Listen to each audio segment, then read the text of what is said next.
పట్టణాల్లో డిమాండ్ బాగా ఉంటుందనే ఉద్దేశంతో ఆ పరిసర ప్రాంతాల్లోని రైతులు ఎక్కువ మంది పాడి పరిశ్రమను ప్రధాన జీవనాధారంగా చేసుకున్నారు.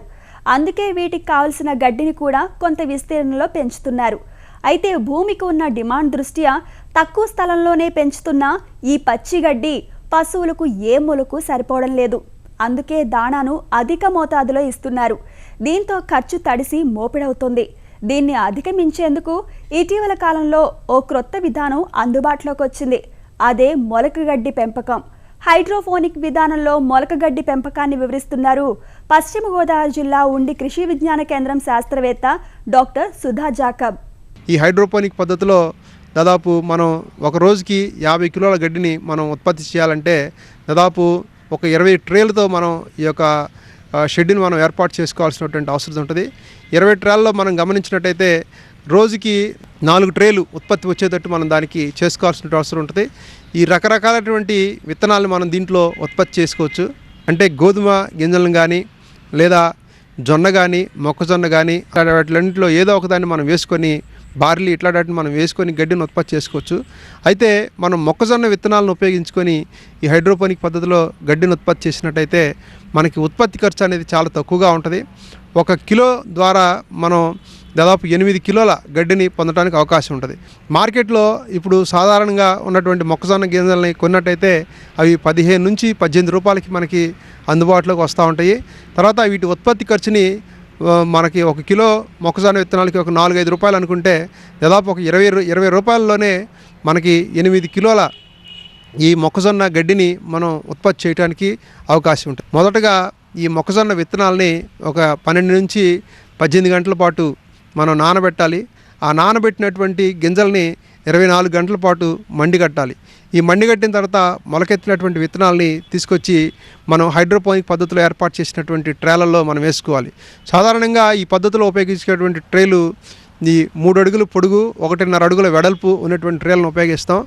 ఈ ట్రేలలో మనం చూసినట్టయితే 1.5 కిలోల మొక్కజొన్న విత్తనాన్ని మనం వేసుకోవడానికి అవకాశం ఉంటుంది. అంటే ఒక ట్రే ద్వారా 12 కిలోల గడ్డిని 7 రోజుల్లో మనం ఉత్పత్తి చేయడానికి అవకాశం ఉంటుంది. ఈ మొలకెత్తినటువంటి విత్తనాన్ని ట్రేల్ని మొత్తం ఉన్నటువంటి స్ట్రక్చర్ని షేడ్ నెట్లో మనం ఉంచాలన్నమాట. అంటే వెలుతురు తక్కువగా ఉన్నటువంటి పరిస్థితిని తర్వాత రిలేటివ్ హ్యూమిడిటీ అధికంగా ఉన్నటువంటి పరిస్థితిని మనం కలిగి చేయాలి. ఆ కండిషన్ని మనం క్రియేట్ చేయడానికి షేడ్ నెట్ని మనం ఉపయోగించుకుంటాం. ఈ పెట్టిన తర్వాత ప్రతి గంటకు కూడా మనం నీరుని ఇవ్వాల్సినటువంటి అవసరం ఉంటుంది అన్నమాట. దీనికి కాను మనం ఒక మోటార్ని దానికి అనుగుణంగా ప్రతి గంటకి ఇది ఆన్ ఆఫ్ అవడానికి ఒక టైమర్ని మనం ఏర్పాటు చేయాల్సిన అవసరం ఉంటుంది. ప్రతి గంటకు కూడా 30 సెకండ్లు మాత్రమే మనం నీళ్ళని ఈ విత్తనాల మీద పిచికారీ చేస్తాం. స్ప్రింక్లర్ దాని ద్వారా ఫాగర్స్ ద్వారా తక్కువ మోతాదులోనే నీళ్ళని ఉపయోగించుకొని ఈ మొక్కజొన్న విత్తనాలు మనకి పైకి వెళ్తూ ఉంటాయి అన్నమాట. దాదాపు 7 రోజుల్లోనే 25 నుంచి 30 సెంటీమీటర్లు ఎత్తుకు పెరిగి పశువులకి మేపటానికి అనువుగా తయారవుతుందన్నమాట. మనం గమనించినట్లయితే సాంప్రదాయ పద్ధతిలో మనం ఉత్పత్తి చేసినటువంటి గడ్డి కేవలం కాండం ఆకులు మాత్రమే మనం పశువులకి మేతగా అందిస్తూ ఉంటాం. కానీ ఈ పద్ధతిలో మొలకెత్తినటువంటి గింజలు వేర్లు కాండము ఆకులు అంటే మొక్క యొక్క ప్రతి భాగాన్ని కూడా మనం పశువుకి మేతగా అందించడం వలన అన్ని రకాలటువంటి పోషకాలు ఈ పశువులకి వెళ్ళడానికి అవకాశం ఉంటుంది. హైడ్రోపోనిక్ పద్ధతిలో మనం పశుగ్రాసాన్ని మనం పెంచుకున్నట్లయితే ఈ భూమి లేకపోవడం వలన వచ్చేటువంటి సమస్య ద్వారా మనం పశుగ్రాసాన్ని పెంచుకోలేకపోవడం అనేటువంటి దాన్ని మనం పూర్తిగా అధిగమించడానికి అవకాశం ఉంది. హెక్టేర్లో మనం దాదాపు రోజుకి ఒక 600 కిలోల గడ్డిని మనం ఉత్పత్తి చేయగలిగితే మనం అదే 600 కిలోల గడ్డిని ఈ హైడ్రోపోనిక్ పద్ధతిలో 50 చదరపు మీటర్లో మనం ఉత్పత్తి చేయడానికి అవకాశం ఉంది. రోజుకి ఒక కూలీతోనే చాలా తక్కువ ఖర్చులో మనం గడ్డిని ఉత్పత్తి చేయడానికి అవకాశం ఉంటుంది. ఈ హైడ్రోపోనిక్ పద్ధతిలో మనం ఉత్పత్తి చేసేటువంటి గడ్డి చాలా పోషకాలతో కూడినటువంటిది. ప్రోటీన్లు మినరల్స్ కానీ ఇవన్నీ కూడా అధిక మోతాదులో ఉండటం వలన మనకి పశువుకి బలవర్ధకమైనటువంటి పోషకాలను అందించడానికి తద్వారా పశువు ఆరోగ్యానికి మేలుకరంగా ఉంటుంది.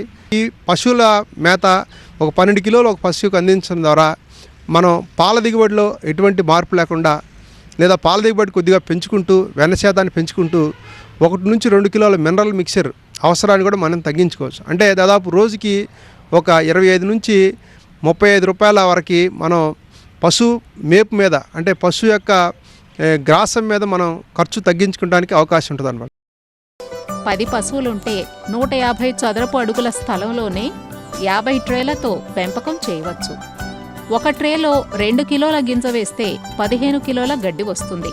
రోజుకు ఒక్కో పశువుకు 1 ట్రే గడ్డిని, అదే అధిక పాల ఉత్పత్తినిచ్చే పశువులకైతే 2 ట్రేల గడ్డిని మేపవచ్చు.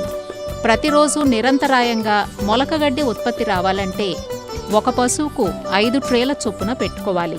అయితే రోజుకు 25 కిలోలకు మించి మొలకగడ్డిని మేపకూడదు.